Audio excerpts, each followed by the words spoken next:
ٹھیک ہے، آئیے اس پر تفصیل سے بات کرتے ہیں اور اس انتہائی الجھن میں ڈال دینے والی حقیقت کا جائزہ لیتے ہیں جو زہریلے اور مینیپولیٹو رشتوں کے اندر چھپی ہوتی ہے۔ آج کے اس تجزیے میں ہم ان باریکیوں کو سمجھیں گے جو اکثر ہم سے نظر انداز کر دی جاتی ہیں۔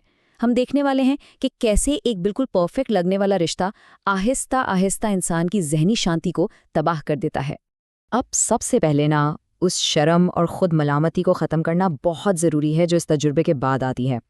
اکثر ہم سوچتے ہیں کہ شاید صرف کمزور لوگ ہی ایسے جال میں پھنستے ہیں، لیکن سچ کہوں نہایت قابل، آزاد اور ذہین لوگ بھی اس فریب کا شکار ہو جاتے ہیں۔ کیوں؟ کیونکہ شروعاتی دور کی مینیپولیشن کوئی عام دھوکہ نہیں ہوتی، یہ ایک انتہائی سوچی سمجھی، ناپا تلا اور بناوٹی کشش ہوتی ہے۔ یہ مینیپولیٹو لوگ ایسی پرفیکٹ فضا قائم کرتے ہیں جہاں ہر چیز بالکل ویسی لگتی ہے جیسی ایک عام انسان ہمیشہ سے چاہتا ہے۔ ایک بہت گہری بات پر غور کیجیے، آپ اس لیے یقین کرتے رہیں کیونکہ معافی کو اس طرح ڈیزائن کیا گیا تھا کہ اس پر یقین کیا جائے۔ مطلب اس میں کسی کی ذاتی بے وقوفی شامل نہیں تھی، یہ اس اگلے انسان کی مکاری تھی۔ معافی مانگنے کا ان کا انداز اتنا جذباتی، اتنا مکمل اور اتنا گہرا ہوتا ہے کہ کسی بھی ہمدرد انسان کے لیے اس پر یقین کرنا ایک فطری بات بن جاتی ہے، اور لٹرلی یہی سب سے بڑا جذباتی داؤ ہوتا ہے جو کھیلا جاتا ہے۔ تو یہاں سے آغاز ہوتا ہے ہمارے پہلے حصے کا، ایک بہت ہی پرفیکٹ دھوکا۔ یہ سب شروع کہاں سے ہوتا ہے؟ پہلا مرحلہ لو بومبنگ کا ہوتا ہے، ایک نشہ آور بناوٹی کہانی۔ اور اصل اور نقل کا فرق سمجھنا یہاں بہت ضروری ہے۔ دیکھیں، ایک صحت مند رشتہ آہستہ آہستہ پروان چڑھتا ہے، رائٹ؟ لیکن ایک مینیپولیٹر فوراً مررنگ کا استعمال کرتا ہے۔ اگر کسی کو کسی خاص بینڈ کا میوزک پسند ہے تو اچانک وہ مینیپولیٹر بھی ان کا سب سے بڑا فین بن جائے گا۔ اگر انہیں کتابوں کا شوق ہے تو وہ بھی وہی کتابیں پڑھنے کا دعویٰ کریں گے۔ یہ اعتماد کو جلدی اور جعلی طریقے سے حاصل کرنے کا ایک بہت عام ہتھ کنڈا ہے تاکہ سامنے والے کو لگے کہ ہم تو بالکل ایک جیسے ہیں۔ اور اسی دوران یہ بہت عام ہے کہ پہلی یا دوسری ملاقات میں ہی مینیپولیٹر اگلے شخص کو اپنا سول میٹ یا مقدر کا ساتھی قرار دے دے۔ ایسا سننا فلموں میں شاید رومانٹک لگے، لیکن حقیقت میں یہ ایک بہت بڑا ریڈ فلیگ ہے۔ یہ کوئی روحانی کشش نہیں ہے، بلکہ ایک پراپر منصوبہ بندی ہے۔ وہ چیزوں کو اتنی تیزی سے آگے بڑھاتے ہیں کہ ایک عام انسان کو رک کر سوچنے کا یا اپنی اندر کی آواز، جسے ہم گٹ فیلنگ کہتے ہیں، اسے سننے کا موقع ہی نہ ملے۔ خیر، اس کے بعد آتا ہے دوسرا حصہ، زہریلے رویوں کی پہچان، اور یہاں سے کہانی تھوڑی ڈارک ہوتی ہے۔ جب وہ خوبصورت خواب ٹوٹتا ہے تو بالکل کسی سلو موشن کار کریش جیسا فیز شروع ہوتا ہے۔ یہاں بد کلامی یا چیخ پکار ضروری نہیں ہے، بلکہ ایک عجیب سا خاموش ہتھیار استعمال ہوتا ہے، سٹون والنگ۔ مطلب کئی دنوں تک مکمل خاموشی، انسان کو بالکل غائب اور ناقابل دید محسوس کروایا جاتا ہے، جیسے ان کا وجود ہی نہیں ہے۔ اور اس میں پیسو اگریسو حرکتیں شامل ہوتی ہیں، جیسے غصے میں تصویروں کو پھاڑ کر کچرے کے ڈبے میں اس طرح رکھنا کہ اگلے کی نظر ضرور پڑے، صرف اس لیے تاکہ ان کا کوئی ری ایکشن نکلے۔ یہ واقعی ایک انتہائی تکلیف دہ نفسیاتی کھیل ہے۔ اب دیکھیں، ہر رشتے میں اختلافات ہوتے ہیں، لیکن جب تکرار ہوتی ہے تو ہیلدی اور ٹاکسک میں فرق کیا ہے؟ ایک صحت مند رشتے میں جب کوئی بتاتا ہے کہ ان کی کسی بات سے انہیں چوٹ پہنچی ہے تو ان کا پارٹنر جاننے کی کوشش کرتا ہے، وہ اس دکھ کو اہمیت دیتے ہیں۔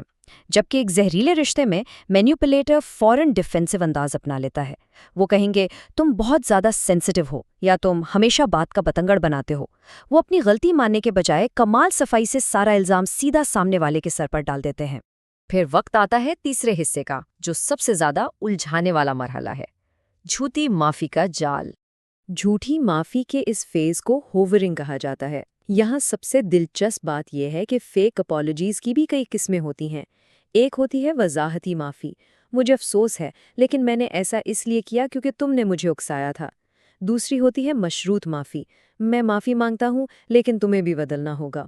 اور تیسری ہوتی ہے مدت والی معافی، جہاں اگر کسی نے اس غلطی کا دوبارہ ذکر کیا تو انہیں آگے نہ بڑھنے کا طعنہ دیا جاتا ہے۔ سچ پوچھو تو یہ معافی تھوڑی ہے، یہ تو مینیپولیشن کا ایک نیا روپ ہے۔ بنیادی بات یہ ہے کہ اصل معافی کا نتیجہ رویے میں تبدیلی کی صورت میں نکلتا ہے۔ اگر کوئی واقعی شرمندہ ہے تو وہ دوبارہ وہ غلطی نہیں دہرائے گا، ہے نا؟ جبکہ مینیپولیٹو انسان کی جھوٹی معافی کا مقصد صرف بحث کو ختم کرنا اور چیزوں کو جلدی سے نارمل اور آرام دہ حالت میں واپس لانا ہوتا ہے، تاکہ وہی پرانا کھیل پھر سے شروع کیا جا سکے۔ انہیں مسئلے کو حل تھوڑی کرنا ہوتا ہے، انہیں صرف ٹاپک بدلنا ہوتا ہے۔ اور اس سب کا اثر کیا ہوتا ہے؟ یہی ہمارا چوتھا حصہ ہے، خود اعتمادی کا ختم ہونا۔ یہ سب سے تکلیف دہ پوائنٹ ہے۔ کبھی اس بات پر غور کیا ہے کہ یہ مسلسل بدلتے رویے ایک انسان کے ذہن کے ساتھ آخر کیا کرتے ہیں؟ آئیے اب ان کے رویوں سے رخ موڑ کر اس تباہی کی طرف دیکھتے ہیں جو نفسیات پر پڑتی ہے۔ سوچئے کہ کیا ہوتا ہے اس دماغ کے ساتھ جو مسلسل ایک ایسے ماحول میں رہ رہا ہو جہاں اس کی حقیقت کو روز جھٹلایا جا رہا ہو۔ یہ انسان کی اندرونی آزادی اور سوچنے سمجھنے کی صلاحیت کو بالکل قید کر دیتا ہے۔ خود اعتمادی ختم ہونے کی یہ تباہی کس طرح خاموشی سے ہوتی ہے، یہ جاننا بہت ضروری ہے۔ اس کی علامات شور نہیں مچاتی۔ ایک انسان بات کرنے سے پہلے کئی بار اپنے ہی الفاظ کو ایڈٹ کرتا ہے کہ کہیں اگلا شخص برا نہ مان جائے۔ وہ ہمیشہ دوسرے کے موڈ کو مانیٹر کرتے رہتے ہیں، اور کنٹینیوس گیس لائٹنگ کی وجہ سے وہ آخر میں اپنی ہی یادداشت پر شک کرنے لگتے ہیں۔ انہیں لگتا ہے کہ شاید واقعی میں ہی غلط تھا، شاید واقعی یہ سب میرے ہی دماغ کا فطور ہے۔ یہاں ایک بات ہمیشہ یاد رکھنی چاہیے، اسے آپ کی شخصیت کو بہتر بنانا چاہیے، نہ کہ اسے توڑ دینا چاہیے۔ یہ الفاظ بہت طاقتور ہیں۔ دیکھیں، ایک صحت مند رشتہ کسی بھی انسان کو وقت کے ساتھ زیادہ محفوظ اور پرسکون محسوس کرواتا ہے۔ اگر کوئی رشتہ انسان کو اندر سے چھوٹا، سہما ہوا اور الجھن کا شکار بنا رہا ہے، تو یقین مانیے یہ اس بات کا کھلا ثبوت ہے کہ وہ ماحول سخت زہریلا ہے۔ یہ کسی کی ذاتی خامی نہیں، بلکہ اس انوائرمنٹ کا نتیجہ ہے جس میں وہ رہ رہے ہیں۔ اور اب ہم آتے ہیں اپنے آخری اور سب سے اہم مرحلے کی طرف، پانچواں حصہ، اعتماد اور حقیقت کی واپسی۔ اب وقت ہے اس چکر سے نکلنے کا۔ تو اس زہریلے چکر کو توڑا کیسے جائے؟ سب سے پہلا اور اہم قدم کیا ہے؟ اپنی اندر کی پہلی آواز یعنی اپنی گٹ فیلنگ پر دھیان دینا۔ اگر شروع میں ہی چیزیں حد سے زیادہ تیزی سے آگے بڑھ رہی ہیں تو پلیز رکیے۔ دوسری اہم بات یہ آبزرو کرنا ہے کہ جب کوئی کسی چیز کے لیے نہیں کہتا ہے تو ان کے پارٹنر کا ریاکشن کیسا ہوتا ہے؟ کیا وہ اس نہیں کا احترام کرتے ہیں یا انہیں اچانک غصہ آ جاتا ہے؟ اور آخر میں اس رشتے کے قفس سے نکل کر باہر کے دوستوں یا ماہرین سے مدد لیجیے، کیونکہ باہر کی دنیا کی رائے ہی اصل حقیقت دیکھنے میں بہت مدد دیتی ہے۔ مینیپولیٹر ہمیشہ ایک ہی کہانی سناتا ہے، اور وہ یہ کہ شکار ہونے والا شخص ان کے بغیر ادھورا ہے، لیکن حقیقت میں ہر انسان پہلے سے ہی مکمل ہے۔ کوئی بھی شخص کسی قسم کے نفسیاتی ظلم یا مینیپولیشن کا حقدار نہیں ہوتا۔ ہر انسان عزت اور قدر کا مطلق حقدار ہے، اور پارٹنر کا کام زندگی کو روشن کرنا ہوتا ہے، کسی کے روشنی چھیننا نہیں۔ آخر میں ایک سوال چھوڑ کر جا رہا ہوں، اس پر ضرور سوچئے گا۔ کیا ایک بناوٹی چمکتی ہوئی کشش پر اعتماد کرنا بہتر ہے جسے مکمل طریقے سے ڈیزائن کیا گیا ہو، یا پھر اپنے اندر کی اس دبی ہوئی سچی آواز پر جو پہلے دن ہی بتا رہی تھی کہ کچھ ٹھیک نہیں ہے؟